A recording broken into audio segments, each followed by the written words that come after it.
भारत का इतिहास उन व्यक्तियों की कहानियों से बुना गया है जिन्होंने न केवल अपने समय को बदला बल्कि आने वाली पीढ़ियों के लिए एक नई राह बनाई। डॉक्टर भीमराव रामजी अंबेडकर, जिन्हें प्यार से बाबा साहब कहते हैं, ऐसे ही एक युग पुरुष थे। एक दलित परिवार में जन्मे, उन्होंने जाति के बंधनों को तोड़ा, अन्याय के खिलाफ आवाज़ उठाई और भारत को एक ऐसा संविधान दिया जो आज हमारी ताकत है। यह कहानी उनके संघर्ष, उनकी जीत और उनकी अमर विरासत की है। 14 अप्रैल 1891 को मध्य प्रदेश के महू में एक सैनिक छावनी में भीमराव का जन्म हुआ। उनके पिता रामजी मालोजी सकपाल ब्रिटिश सेना में सूबेदार थे। माँ भीमाबाई एक धार्मिक और मेहनती महिला थी, लेकिन उस समय का भारत दलितों के लिए एक कठोर जगह था। भीमराव महार समुदाय से थे, जिसे अछूत माना जाता था। स्कूल में उन्हें अलग बैठाया जाता, शिक्षक उनका ध्यान नहीं देते और पानी पीने के लिए उन्हें दूसरों की दया पर निर्भर रहना पड़ता। लेकिन इन अपमानों ने भीमराव के हौसले को नहीं तोड़ा। उनके पिता ने उन्हें शिक्षा का महत्व सिखाया। रात को केरोसिन लैंप की रोशनी में पढ़ते हुए भीमराव ने सपने देखे, सपने एक ऐसे भारत के जहां सभी को सम्मान मिले। 1907 में उन्होंने मैट्रिक की परीक्षा पास की। यह उपलब्धि उस समय दलित समुदाय के लिए अभूतपूर्व थी। एक बार स्कूल में एक शिक्षक ने पूछा, तुम पढ़कर क्या करोगे? भीमराव ने जवाब दिया, मैं पढ़कर दुनिया बदलूंगा। यह जवाब उनके दृढ़ निश्चय को दर्शाता था। बड़ौदा के महाराजा सयाजीराव गायकवाड़ ने उनकी प्रतिभा को पहचाना और उन्हें उच्च शिक्षा के लिए स्कॉलरशिप दी। 1913 में 22 साल की उम्र में भीमराव न्यूयॉर्क की कोलंबिया यूनिवर्सिटी पहुंचे। वहां उन्होंने अर्थशास्त्र, समाजशास्त्र, दर्शन शास्त्र और कानून का गहन अध्ययन किया। 1915 में मास्टर्स और 1916 में पीएचडी पूरी की। उनकी thesis national dividend of India ने दुनिया को उनकी बौद्धिक क्षमता का परिचय दिया। लेकिन विदेशों में मिले सम्मान के बावजूद जब वे 1917 में भारत लौटे तो उन्हें फिर वही भेदभाव झेलना पड़ा। बड़ौदा में नौकरी के दौरान उन्हें रहने के लिए जगह तक नहीं मिली।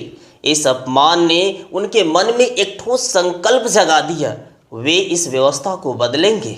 1920 के दशक में बाबा साहेब ने फैसला किया कि वे दलितों के अधिकार के लिए एक संगठित आंदोलन शुरू करेंगे।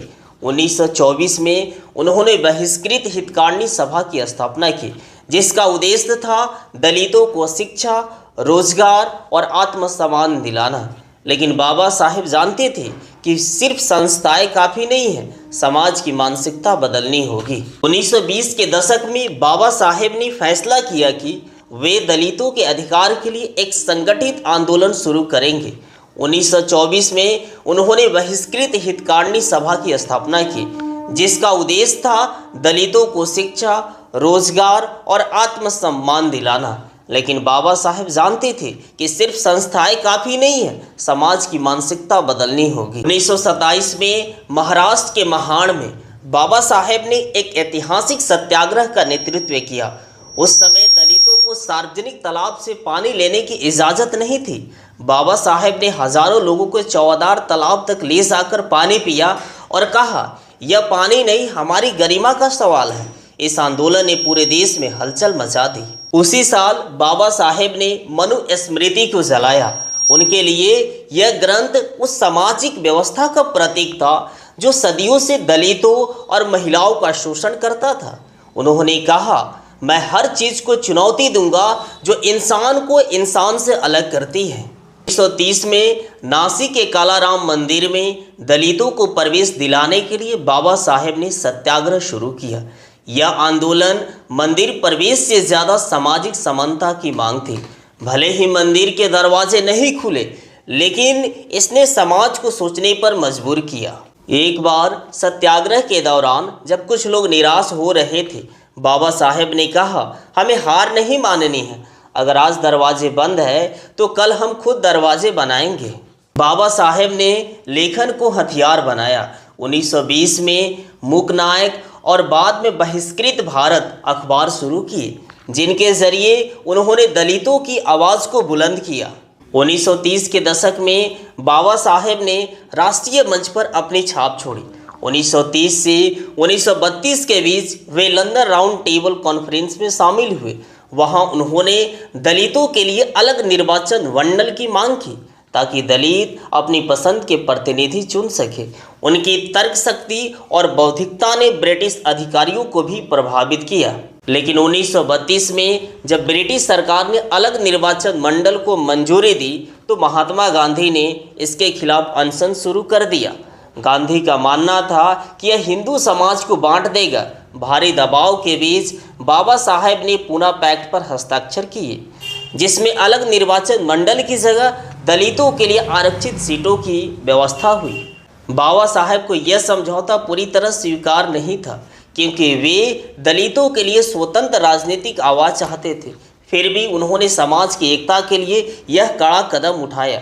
पूना पैक्ट ने दलितों के विधान सभाओं में प्रतिनिधित्व तो दिया, लेकिन बाबा साहेब की नज़र अब बड़े बदलाव पर थी। 1936 में बाबा साहेब ने इंडिपेंडेंट लेबर पार्टी बनाई, जो न केवल दलितों बल्कि मजदूरों और गरीबों के हित के लिए काम करते थे। उनकी सोच थी कि सामाजिक न्याय के बिना आर्थिक न्याय अधूरा है। 1947 में जब भारत आज़ाद हुआ, बाबा साहेब को एक ऐसी जिम्मेदारी सौंपी गई जो उनके जीवन का सबसे बड़ा योगदान बने। वे संविधान सभा का प्रारूप समिति के अध्यक्ष बने।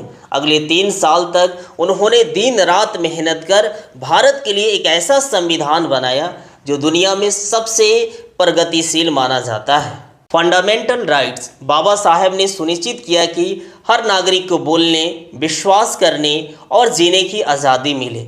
मौलिक अधिकारों ने भारत को एक लोकतांत्रिक गणराज्य बनाया। रिजर्वेशंस दलितों, आदिवासियों और पिछड़े वर्गों के लिए शिक्षा और नौकरियों में आरक्षण की व्यवस्था की गई ताकि वे समाज के मुख्य धारा में शामिल हो सके।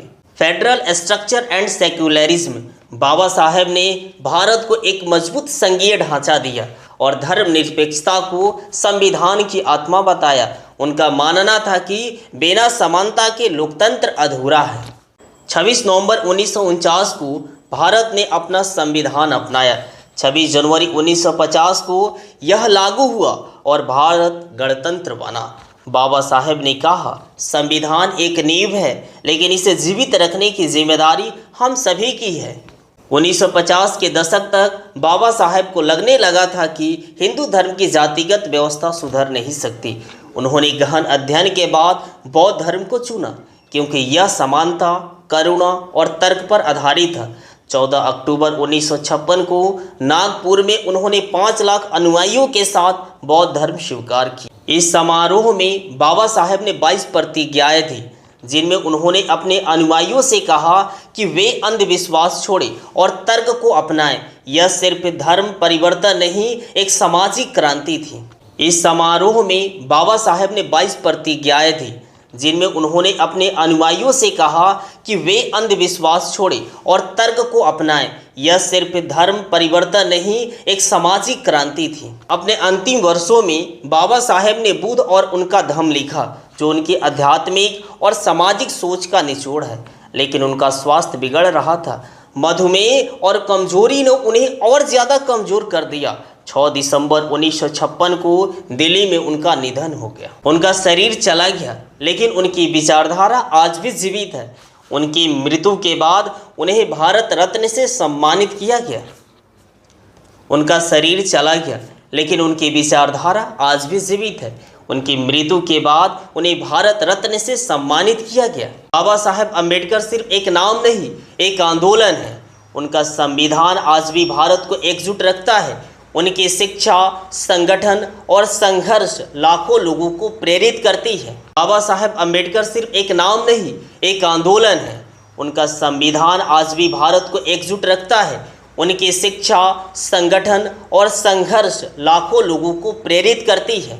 आज जब हम दलितों, महिलाओं और अल्पसंख्यकों की अधिकार की बात करते हैं तो बाबा साहेब की आवाज़ गूंजती है। उनकी जयंती 14 अप्रैल को अंबेडकर जयंती के रूप में मनाया जाता है, लेकिन उनकी असली श्रद्धांजलि उनके सपनों का भारत बनाना। Doctor B.R. अम्बेडकर वह शख्स जिसने भारत को सिर्फ एक संविधान नहीं दिया, बल्कि एक नया सपना दिया। आज के वीडियो में बस इतना ही। फिर मिलते हैं एक नई वीडियो के साथ, एक नई कहानी के साथ। ऐसे इंफॉर्मेटिव वीडियो देखने के लिए आप इस चैनल को सब्सक्राइब, लाइक और शेयर कर सकते हैं। धन्यवाद।